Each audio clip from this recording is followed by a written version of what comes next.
Hi everyone, Jay here from MentorU and the Discover Your program. And I wanted to send out a message to all of you today as the holiday season approaches.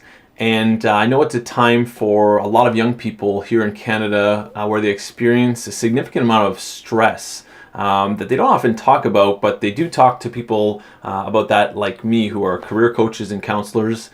And the thing that I hear from a lot of students that creates stress for them around the holiday period is that they see oftentimes family they haven't seen in a while, and they get questions like, "Oh, Stacy, you're doing communications. What career are you going to be doing after?" Or, "Hey, Peter, you're finishing high school. What's the next step for you? Where are you going to university?" Or, "Okay, yep, university is almost up. Half a year left. What are you going to do with the rest of your life?" And these are difficult conversations for students to digest, principally because on the one hand, they likely have no idea. They're entering a job market that's right now a fairly difficult one to be entering as an inexperienced worker. And they also are just starting to learn a lot of things about themselves. And because of the structure of the educational system that we live within and our kind of cultural expectations for young people, they feel like people need them to know these answers, which is not the case. And we all know, those of us that are a little bit older, we all know that career paths are very winding roads and circuitous paths to eventually end up in the place that's best for you.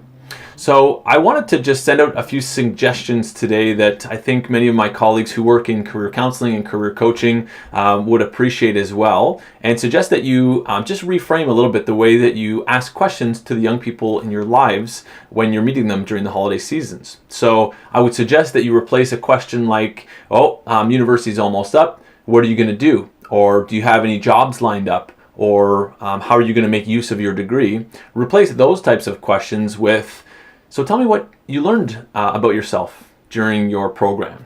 Or, "Who is your favorite professor and why?" Or, "What's the place in the world that you'd most like to travel?" Or, "Tell me about your favorite research project that you undertook while you were studying."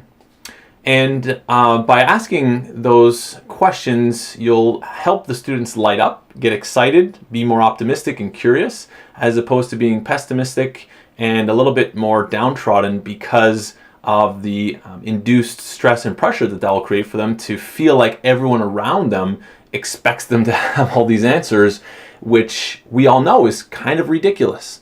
So I encourage you to ask them some open-ended questions and also to leave them with some optimism. And one way that you can do that, and one way that we do that at the Discover Year with all of our amazing mentors who volunteer with the program, they share their stories. And they talk about, the fact that when they were leaving high school, they just didn't know what they wanted. They liked a lot of different things, but they just weren't ready to settle down yet. And the place that they work now at 30, at 40 or 50, is quite a departure from what they might have guessed when they were leaving high school. And what it does when we tell young people those stories, that it gives them a little bit more space to breathe, a little bit of room to contemplate a lot of different opportunities, as opposed to narrowing their vision, which at this age is actually not the best thing for the vast majority of people. The best thing is to continue to understand themselves and understand what skills they've built, what their strengths are, what they value in the world, and align their life and their potential future career with those things.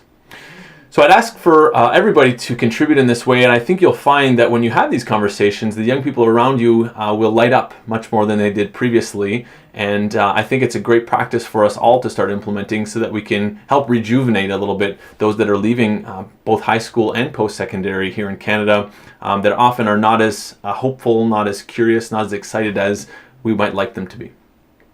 So in line with that, what I'm going to do over the next 4 weeks in the lead up to the holiday season is I'm going to be promoting some different opportunities for gifts that you might consider for your the younger people in your lives, whether they be some amazing coaches that I know that I work with, or some tools that you can buy, and some tools that are also free to distribute with the young people in your lives to help them better understand who they are, get a little bit of a sense of what the next steps they'd like to take in their lives could be.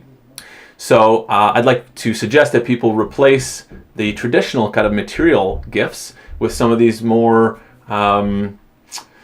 inspiring and what I believe to be often more valuable gifts in the long run. So that's all for today. Thanks for listening in. I wish you a wonderful holiday season, and until we meet, I wish you a life of action, of openness, and authenticity. Take care for now.